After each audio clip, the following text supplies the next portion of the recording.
Alright, so very recently I actually got a DM on Instagram by a subscriber of the channel who I of course really appreciate.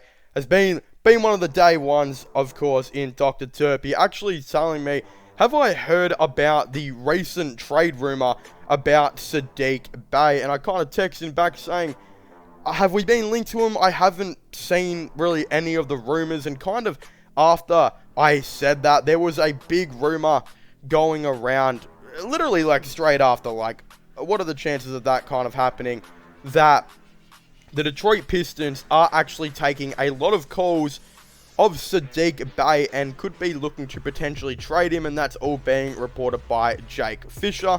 And I believe there was even a rumor and an article from ESPN that did do a bit of a mock trade of what looks to be Saddiq Bey maybe going to the Cleveland Cavaliers, and a potential report saying that the Cleveland Cavaliers would also be interested in him.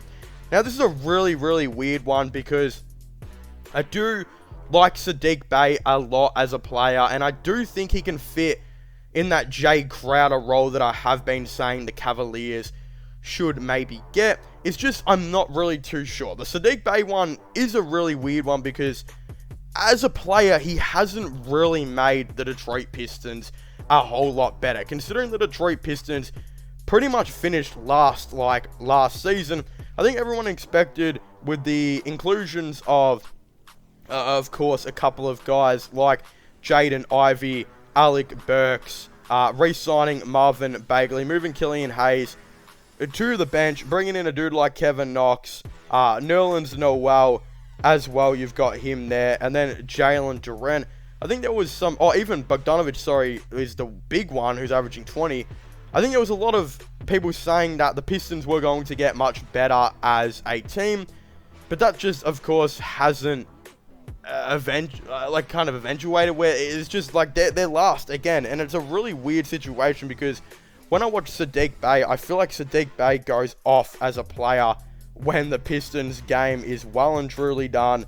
They're absolutely lost, this and that, and I think the Pistons have really seen this, and it's why they might actually be exploring it. Not just that, I feel like Saddiq Bey is actually a tad bit of an overrated three-point shooter. Again, he did average 38% in his rookie season, but the year after that, it was only 34%, and now this season, it's only been 27%. I do understand that might be because, the spacing and shot creation might not necessarily be as good in Detroit, but when you look at it, they've still got shooters there like Bogdanovic, and supposed to be himself, and Cade, who can hit the three.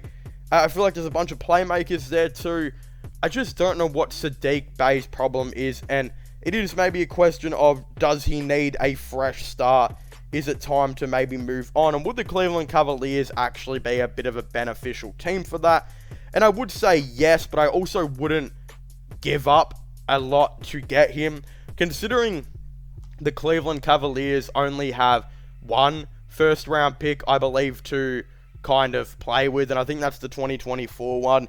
We've got to be really, really careful on who we actually decide to trade for. And when you've got a dude like Jay Crowder, who's an already well-made three-point shooting small forward who's proven he can guard dudes like LeBron before, while also, again, being an elite defender out there on the market right now, it makes me think that we should probably use our first-round pick on a dude like that more than a dude like Saddiq Bey, who I'm just not exactly sure is necessarily going to be that good in the NBA. Again, I do think he has shown, of course, dropping 14.5 to 15 points per game, he can clearly score.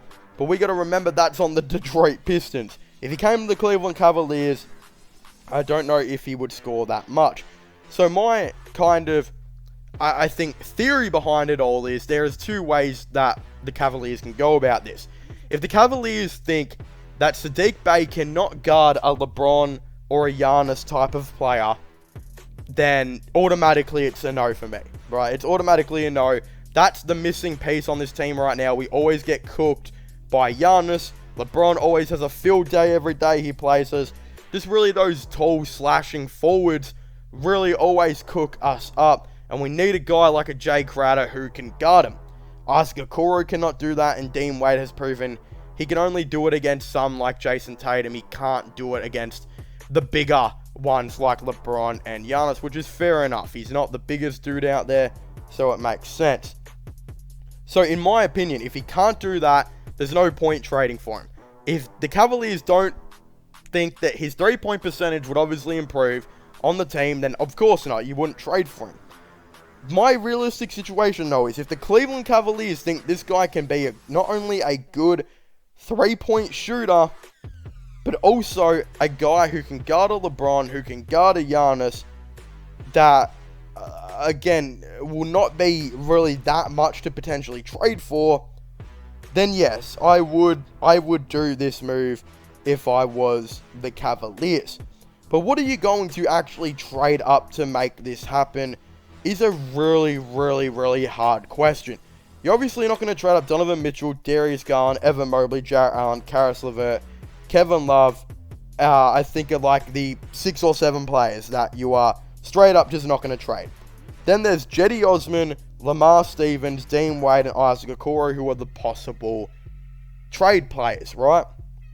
Cedi Osman's a no for me. I've really liked what Cedi Osman has done this season, and I actually do think he's probably a better player than what maybe Saddiq Bey is. He's a way better 3-point shooter. He seems to be more consistent on the defensive end, and his shots aren't meaningless, which is what sometimes Saddiq Bey kind of consists of. You look at that, and you look at Lamar Stevens. Lamar Stevens is an interesting one. I love Lamar Stevens, but if the Pistons said, we'll take Lamar Stevens and 2 second-round picks and Dylan Windler for Saddiq Bey, I would probably do it. I think Saddiq Bey would be a much better 3-point shooter than what Lamar Stevens would be, and I think he, of course, would kind of guard a player like LeBron and whatnot a bit better than what Stevens does. So that's straight up what that is. I would potentially do that. I, of course, would not trade Dean Wade. I like Dean Wade a lot. I think Dean Wade's a really good player and a really good shooter, and he's important to the Cavaliers team. And I'd, of course, definitely not trade Isaac Okoro. Even though he hasn't been good this season, his 3 ball is starting to actually fall now. And I think, of course, he's still a really good defender, and there is still room for him to maybe become a Jimmy Butler type of player one day down the line. So I, of course, think that, no, I'm definitely not trading Isaac Okoro. The other one is Dylan Windler. I would 100% trade Dylan Windler. I think that guy is not very good. He's also very much injured. So if a trade deal was like Dylan Windler, Lamar Stevens in a couple seconds to get him to the team, to get Saddiq Bey to the team, not only would I think that'd be a good trade for us, but also beneficial for the Pistons. Lamar Stevens would be the most Pistons player you could ever see. Just a tough, gritty defender who is going to absolutely torch the players when he plays in Detroit. Again, really fits into what the mold has always been in Detroit. Really fits into what the mold is right now in Cleveland, that defensive dog mentality ability. Then Dylan Windler, still a young-ish guy who could help out, and then going to get a couple seconds would be pretty decent to bring back in. So I think that would actually be an alright move. But anything else I would not do if I was the Cleveland Cavaliers. I also don't think the Pistons would really accept the trade I've just done anyway. Even though Lamar Stevens would actually be really cool for their team, I don't think they would really do it. But it does make sense for them to maybe explore it. I just think, yeah, this trade doesn't get done. I don't see it really. And I don't know if the Cavaliers really want Saddiq Bey. I think they will maybe target more of a Jay Crowder. But they also got to see if this dude actually fits in with the chemistry and just the way the team goes about things. But of course, if you haven't already, please make sure to leave a like and subscribe to the channel. Comment your thoughts and opinions down below. Should the Cleveland Cavaliers, of course, try and trade for Saddiq Bey, or should they not? Of course, I would definitely like to know. Again, don't forget to subscribe to my gaming channel, my IRL/vlog channel, and my podcast. All of them will be getting linked down below. But as I was saying, please make sure to leave a like, subscribe, and comment. And I'll see you guys next time. Goodbye.